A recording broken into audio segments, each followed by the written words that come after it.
Eastside High School was one of the most successful schools in Paterson, New Jersey in the 1960s. Joe is a teacher at this school, and his students adore him because he teaches important lessons while also having fun competitions. One morning, his class is interrupted by fellow teacher Frank, who informs him that the union executive board is meeting without them. Joe storms into the meeting, yelling at everyone for not supporting his reform ideas and always giving up when the local government asks them to keep quiet. The board agrees to transfer Joe to another school because they are tired of his behavior. Eastside High has deteriorated to the point where it is referred to as a cauldron of violence 20 years later. The building itself has lost its luster, and the students have forgotten what it means to be good. Bullying and violence are commonplace, they don't listen to teachers and even beat them up when they try to intervene, and illegal drugs and weapons are traded like candy. The majority of the students fail the basic skills test, which is bad news for Mayor Botman, who does not want to lose the school to state administration because it will cost him the election. Frank, the new superintendent, and Mr. Rosenberg, the school board attorney, reach the only logical conclusion: they must bring Joe back. Botman doesn't like the idea, but he has no choice but to approve it. Frank and Rosenberg approach Joe and offer him the position of principal at Eastside, but Joe declines, explaining that he knows the mayor only wants to save himself and not the children. However, Frank persuades him to reconsider by pointing out that Joe's "Crazy Joe" routine hasn't made a difference thus far and that he shouldn't take that to his grave. Joe arrives at Eastside the next day as the new principal. He convenes a meeting with the other teachers and immediately asserts his autocracy, claiming that he is the only one who speaks in his meetings. He orders the custodian to clean the walls and makes any student in detention help him after requesting a list of the names of all students involved in criminal activities. Mr. Darnell, the English teacher, has been demoted to the position of football coach's assistant. There will be guards in the hallways to assist them in stopping the violence, and all teachers must focus on preparing their students for their next standardized test because the school requires 75% approval, and the last time they did less than 40. Joe then calls for a school assembly, at which all of the troublemakers on the list are paraded onto the stage. When Joe arrives, he runs into Kenesha, who is delighted to see him because he was her elementary school principal. Joe takes the stage and requests silence, but no one listens, and the troublemakers laugh when he asks them to sing the school song. Joe decides to expel all of the troublemakers, promising the rest of the kids that no one will bother them anymore. Security removes all of the students from the stage, which calms everyone down, especially when Joe warns them that they could be next if they don't study hard.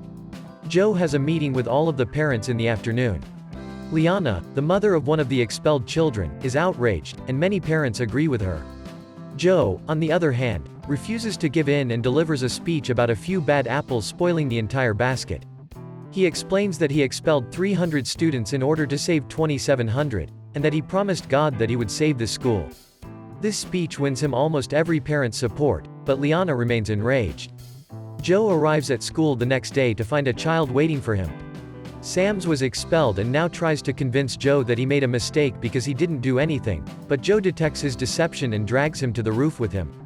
He calls Sams a coward for not informing his parents that he had been expelled and tells him that consuming those illegal substances will kill him, and that if he wants to die this badly, he should jump. Sams obviously refuses and promises to do better, and Joe agrees to give him another chance, but if he makes another mistake, he'll be out for good. Joe goes from table to table during lunch, listening to what the students have to say and offering advice. He's pleased to see Ray dressed properly, as opposed to Sams and his friends, who dress sloppily. When Joe notices them bothering a girl, he makes them stand up in front of everyone and calls out their clothing choice, then asks them to sing the school song. He also reminds everyone in the room not to move during the school song, so when Darnell bends down to pick up some trash, Joe sends him to his office. The boys don't know the lyrics anyway, so Joe gives them detention and informs everyone that they must all be ready to sing the school song on command from now on or face consequences. Joe then goes to see Elliot, the music teacher, to inform her of the new rule. Elliot agrees, but only after they've finished preparing for an incoming choir concert in New York. The kids are practicing Mozart, and Elliot wants their efforts to be recognized.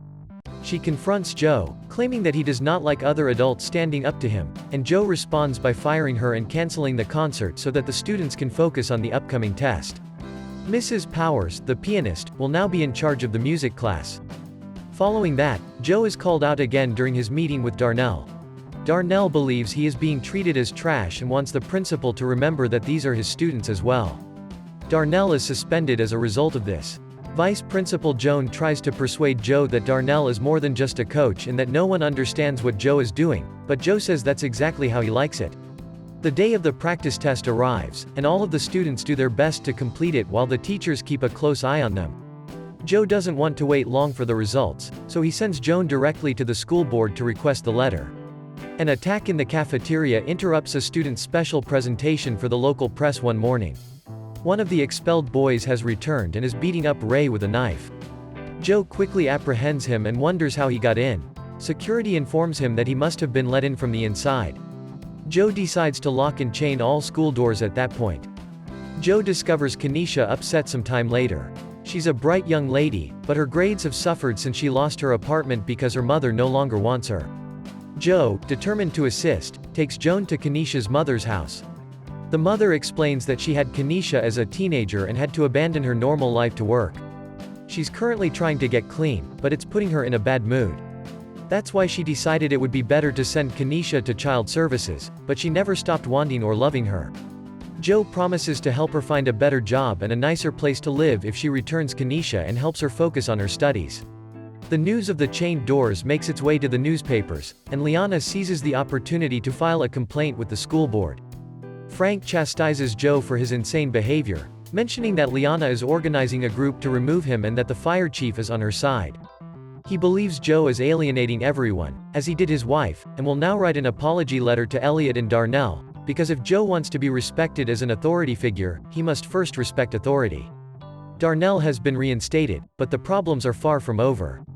When the fire chief arrives at the school with the press, Joe threatens him with a bat and convinces him to leave. Joan tries to express her displeasure with this attitude, but she is ignored as usual. To Joe's dismay, the next time he sees Ray is when the boy comes to say goodbye because he can no longer attend this school. Later, Joe discovers Sam's and his friends having fun in the bathroom. He makes them sing the school song and is surprised to hear a lovely rendition done in the style of a church choir. The boys admit that Powers taught them this version of the song, so Joe goes to see her to congratulate her and ask her to teach everyone this version of the song from now on. Joe is disappointed to learn that they only received a 33% on the practice test.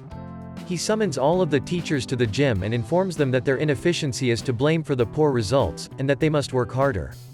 Joe wants to start a tutoring program and an extra remedial reading course on Saturdays, but a teacher says it's difficult to get kids to come on weekends. His plan is to go to each student's house and talk to their parents in order to get them involved, and possibly even invite them to come if they don't know how to read. In the weeks that follow, teachers and students work hard to prepare for the test, and Joe stays as involved with his students as possible. This is still insufficient for Liana, who goes directly to Botman with the help of the fire chief. Frank and Rosenberg try to defend Joe, but Botman kicks them out of the meeting and strikes a deal with Liana to keep her from convincing the town not to vote for him. Botman will fire Joe, and Liana will rally support for his campaign. Later, in the bathroom, Botman informs the fire chief that they will arrest Joe for the illegal chains after the test, completely unaware that Rosenberg is in one of the stalls and can hear everything. Rosenberg informs Frank, and they go to warn Joe, who quickly devises a plan. When the security guards see the chief approaching, they will call code 10 on the walkie-talkies, and the teachers will be able to temporarily remove the chains. After that, Joan tries to talk to Joe about the progress of their reading program, but he says he's too busy to look into it right now and that his vice principal should be able to do things without him. Joan asks Joe for a transfer at the end of the day, explaining how difficult it is to work with him. She calls him an egomaniacal windbag who whips people who can't fight back and claims that half of the staff feels the same way but hasn't walked out yet because they care about the children. Joan, on the other hand, has had enough of his lack of respect and support for the teachers and wishes to leave. Joe hands Joan her transfer papers the next day before assembly. Then he gives the kids a speech about the school's bad reputation in town, inspiring them to prove they aren't savages. He also expresses gratitude to the teachers, which he attributes to Joan. Next, Power sings, "Lean on Me," and the kids join in, eager to prove to the government that they are not inferior. Joan decides to stay after seeing the entire school come together. Students fill out the exam with confidence on the day of the test. But there's also a school board meeting on the horizon, and Liana can't wait any longer, so Botman finally grants the fire chief permission to obtain a court order. Meanwhile, Kenesha discovers she's pregnant at school, but her boyfriend refuses to believe he's the father, despite the fact that he's the only boy she's ever been with. Joe offers his assistance and promises that they will find other options, but their conversation is cut short by a guard announcing the arrival of the fire chief, who is accompanied by Liana and reporters. Joe attempts to remove the chains by calling code 10, but the chief is ready and has a recording of this code, so Joe is arrested for violating the fire code, leaving Joan in charge. The school board holds a meeting that night. Frank tries to defend Joe's work, but Liana points out that the school only received 33% on the practice test, implying that Joe failed his work.